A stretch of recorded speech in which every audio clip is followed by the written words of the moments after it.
Assalamualaikum warahmatullahi wabarakatuh. Alhamdulillahi wahdah. Wassalatu wassalam ala rasulillahi Muhammad ibn Abdillah wa ala alihi wa ashabihi wa man tabi'ahu wa wala. La hawla wa la quwwata illa billah. Amma ba'du, faqad qala Allah Ta'ala fi kitabihil karim. A'udhu billahi minasy syaithanir rajim. Bismillahirrahmanirrahim. Ya ayyuhalladzina amanu dzkurullaha dzikran katsira wasabbihuhu bukratan wa asida. Wa qala Rasulullah sallallahu alaihi wasallam, Iza aradallahu bi abdin khairan yusab minhu. Sadaqallah wa sadaqa Rasulullah sallallahu alaihi wasallam. Yang terhormat, terpelajar dan berbudi luhur, pengasuh Pondok Pesantren Darussalam Ciamis, para guru, para masyayikh, para pengajar yang sangat saya hormati, akang-akang, teteh-teteh, para alumni pesantren Darussalam yang dirahmati oleh Allah Subhanahu wa Ta'ala. Bila kita coba merenungkan hidup yang Allah Subhanahu wa Ta'ala anugerahkan kepada kita, ternyata hidup itu bukanlah simsalabim abrakadabra, bukanlah lampu Aladin, bukan pula jalan tol yang lurus mulus tanpa hambatan.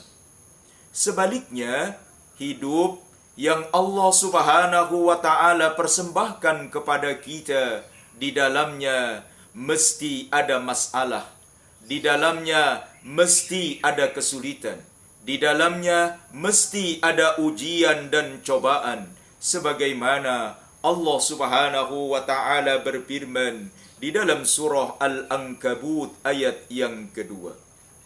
Ahasiban nasu ayyutsraku ayyakulu amanna wahum la yuftanun.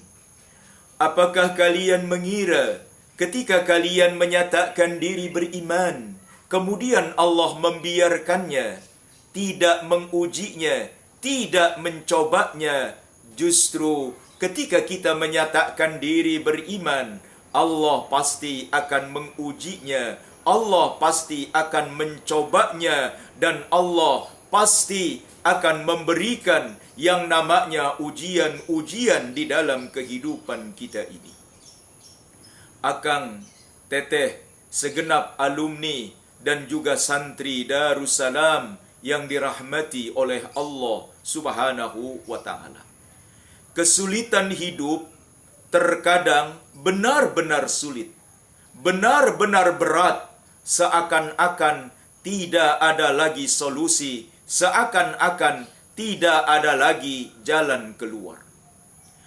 Manakala kita sedang menghadapi masalah yang amat berat, Al-Quran memerintahkan kepada kita untuk coba membaca, belajar, dan berguru kepada sejarah Nabi Yunus alaihi salam. Sebagaimana Allah Subhanahu wa Ta'ala berfirman di dalam surah Al-Anbiya ayat yang ke-87. وَزَنُّونِي إِذْ ذَهَبَ مُغَاضِبًا فَظَنَّ أَن لَّن نَّقْدِرَ عَلَيْهِ فَنَادَىٰ فِي الظُّلُمَاتِ أَن لَّا إِلَٰهَ إِلَّا أَنتَ سُبْحَانَكَ إِنِّي كُنتُ مِنَ الظَّالِمِينَ. Ingatlah kisah cerita tentang Zunnun, Nabi Yunus alaihi salam, yang pergi meninggalkan kaumnya karena rasa marah terhadap sikap dan perbuatan kaumnya. Dia mengira Allah akan membiarkannya Maka Nabi Yunus berdoa di kegelapan-kegelapan, tidak ada Tuhan kecuali Engkau, Maha suci Engkau, dan aku adalah termasuk orang-orang yang aniaya. Nabi Yunus alaihi salam berdoa di tengah kegelapan-kegelapan. Para mufassir menterjemahkan makna kegelapan-kegelapan yang dialami oleh Nabi Yunus alaihi salam adalah az-zulmul lail wa zulmul khut wa zulmul bahri. Kegelapan malam, kegelapan lautan, dan yang ketiga adalah kegelapan di dalam perut ikan paus. Ketika Nabi Yunus alaihi salam sudah merasa tidak ada lagi solusi, tidak ada lagi jalan keluar, logika mana yang bisa memandang bahwa di tengah kegelapan malam, di tengah dalamnya lautan, kemudian dimakan oleh ikan paus, orang bisa selamat, orang bisa keluar. Bahkan Nabi Yunus sudah menganggap dirinya hari itu meninggal dunia. Namun di dasar samudra dia mendengar plankton-plankton bertasbih, ikan-ikan bertasbih, pasir dan kerikil bertasbih. Maka bertasbihlah Nabi Yunus alaihi salam seraya menyatakan, tidak ada Tuhan kecuali Allah, Maha suci Allah, dan aku adalah termasuk orang-orang yang aniaya. Para alumni, para santri pesantren Darussalam yang dirahmati oleh Allah Subhanahu wa Ta'ala, situasi, kondisi yang sedang kita alami sekarang ini mirip-mirip juga dengan apa yang dialami oleh Nabi Yunus, karena kita sekarang ini juga sedang mengalami 3 kegelapan.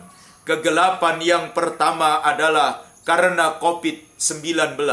Yang kedua adalah kegelapan situasi sosial, politik, dan juga ekonomi. Dan yang ketiga adalah kegelapan karena hawa nafsu dan dosa yang kita lakukan.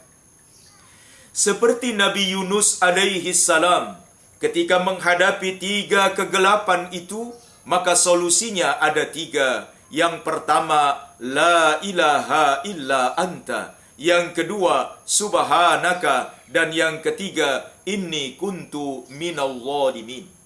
Demikian juga dengan kegelapan yang sedang kita alami saat ini. Yang pertama adalah kegelapan karena COVID-19, kegelapan karena pandemik global, wabah yang menyerang seluruh dunia. Bagaimana solusinya ketika kita menghadapi kegelapan yang pertama ini? Vaksin secara medis sudah kita lakukan.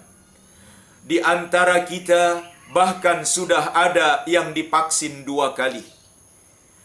Kalau kita perhatikan, cuci tangan sudah, menggunakan masker sudah, menjaga jarak sudah, menghindari kerumunan sudah, mengurangi mobilitas juga sudah.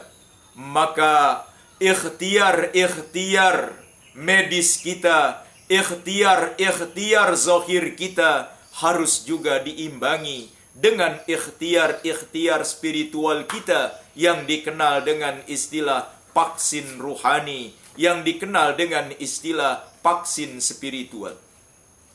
Apa itu vaksin ruhani? Apa itu vaksin spiritual? Sebagaimana Nabi Yunus alaihi salam, vaksin ruhaninya adalah la ilaha illa anta subhanaka inni kuntu minal zalimin. Bukankah Nabi Musa alaihi salam saat hendak naik ke Bukit Tursina, hendak menjemput 10 perintah Allah, the 10 commandment, apa yang terjadi dengan Nabi Musa alaihi salam? Tubuhnya sakit, tubuhnya demam, kepalanya pusing, Maka Allah Subhanahu wa ta'ala perintahkan kepada Nabi Musa agar memakan dedaunan yang ada di bawah bukit Tursina. Maka makanlah Nabi Musa alaihi salam dedaunan itu sambil bertawakal kepada Allah. Sembuhlah penyakit Nabi Musa. Maka berangkatlah, mendakilah Nabi Musa ke bukit Tursina selama 40 hari 40 malam. Dan setelah menerima kitab Taurat, Nabi Musa alaihi salam turun dari bukit Tursina. Di bawah bukit dia kembali mengalami sakit yang sama tanpa perintah Allah. Main petik saja dedaunan yang sama, main makan saja dedaunan yang sama dengan harapan dedaunan bisa menyembuhkan. Ternyata daun tidak bisa menyembuhkan. Maka bertanyalah Nabi Musa, "Ya Rob, kenapa waktu naik ke bukit Tursina makan daun sembuh? Kenapa ketika turun makan daun tidak sembuh?" Maka Allah Subhanahu wa ta'ala memberi pelajaran kepada Nabi Musa. Waktu berangkat, engkau bertawakal kepadaku, maka engkau sembuh. Ketika di bawah bukit turun, engkau bertawakal kepada daun, maka tidak akan pernah mengalami kesembuhan karena engkau bertawakalnya kepada daun, bukan kepada diriku. Itu artinya vaksin spiritual di dalam rangka menghadapi, menyelesaikan COVID-19 ini menjadi sangat penting. Dan salah satu vaksin spiritual, vaksin rohani yang sudah ada di tengah-tengah kita adalah Al-Quranul Karim. Wa nunazzilu minal Quran ma huwa shifa'u wa rahmatul lil mu'minin. Sungguh kata Allah, kami sudah menurunkan Al-Quran sebagai syifa, sebagai obat, sebagai rahmat bagi orang-orang yang beriman. Penelitian Dr. Ahmad Al-Qadi di Florida University membuat kita kemudian mengambil pelajaran yang luar biasa. Apa yang dilakukan oleh Dr. Ahmad Al-Qadi? Dia mengambil 120 orang Amerika yang sedang mengalami penyakit fisik dan juga penyakit psikis. Dua relawan ini dibagi menjadi dua kelompok. 60 orang yang sedang sakit setiap pagi diminta mendengarkan teks-teks bahasa Arab. Siang bahasa Arab, sore bahasa Arab, malam bahasa Arab. Yang 60-nya lagi pagi diminta mendengarkan Al-Quran, siang mendengarkan Al-Quran, sore mendengarkan Al-Quran, malam mendengarkan Al-Quran. Setelah 40 hari, ajaib sekali penelitian ini. Mereka orang Amerika 120 itu bukan orang Islam, tidak mengerti bahasa Arab, dan juga tidak bisa bahasa Al-Quran, tidak bisa membaca Al-Quran. Kelompok pertama yang 60 orang mendengarkan teks-teks bahasa Arab, tidak ada perubahan, tidak mengalami kesembuhan. Sebaliknya, yang 60 orang didengarkan ayat-ayat Al-Quran, 97% mengalami kesembuhan yang luar biasa. Itu artinya tidak hanya sekedar mengandalkan vaksin medis berupa Sinovac, Pfizer dan lain sebagainya, maka mesti dikuatkan, mesti dilengkapi, harus disempurnakan dengan vaksin-vaksin spiritual, vaksin rohani. Bulan suci Ramadan ini ibarat sebuah magnet, dia menarik kita untuk memperkuat rohani kita. Berpuasa di siang hari, menahan lapar, menahan haus, menahan nafsu seksual. Di malam harinya kita lengkapi dengan beribadah secara rohani, secara spiritual dengan qiyamul lail. Mudah-mudahan solusi-solusi medis kita jalankan, solusi-solusi vaksin spiritual jugaan kita tunaikan. Terlebih-lebih ini adalah bulan Ramadan, bulan yang penuh dengan barokah. Ini saja yang bisa saya sampaikan sebagai kultum, sebagai rasa takzim, sebagai rasa hormat kepada guru yang sudah menanamkan begitu banyak ilmu kepada saya ketika mondok di pesantren Darussalam di angkatan MAPK angkatan yang ketiga. Lebih dan kurang Saya mohon maaf yang sebesar-besarnya. Terima kasih banyak atas ilmu.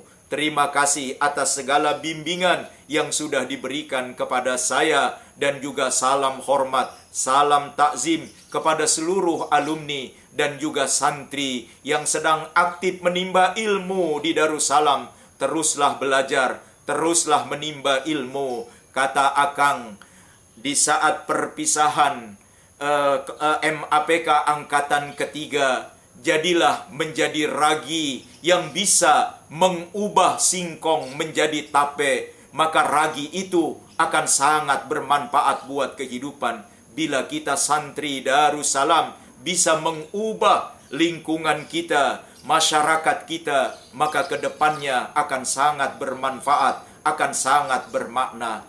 Assalamualaikum warahmatullahi wabarakatuh.